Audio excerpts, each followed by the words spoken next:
A ruling by a federal appeals court could affect thousands of residents trying to rebuild. The three-judge panel ruled against Katrina victims, who argued their policies should cover flood damage from levee breaches.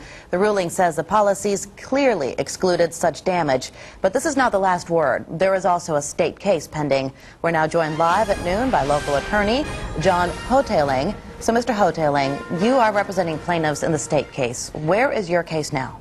Well, our case now is before the state Fourth Circuit, which is the first time a Louisiana appellate court will be able to hear the issue. And we're going to be arguing on the behalf of homeowners, Louisiana homeowners, that this panel of federal judges guessed wrong on what Louisiana law is on this issue. How many people are you representing? Currently, I'm representing 400 Louisiana property owners, but this case involves one particular person. But this ruling will be the first time that the appellate court will be able to speak to this particular issue. And this is the time when the Louisiana judges will be the first time they'll get to decide the issue, and it may set precedent for the other cases. So what is your argument? Why do you believe that policies should cover flood damage from the breaches? It goes back to over 109 years of case law, which basically say that when an exclusion in a policy is ambiguous, that you have to find, the court must find in favor of the person that thought they were insured. In this case, the property owner. The policies, all of the policies that are written in Louisiana, exclude flood as they define it, and they define flood as either a natural occurring event like rain or like a tidal surge.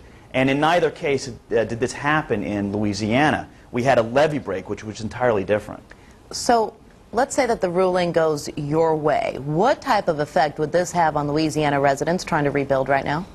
Well, hopefully it'll give them the funds to be able to do that. You know, literally there's billions of dollars at stake on this particular question, and but we feel confident that the Louisiana courts will recognize this long-standing precedent and not give the insurance companies the windfall that they hopefully are looking to receive on it.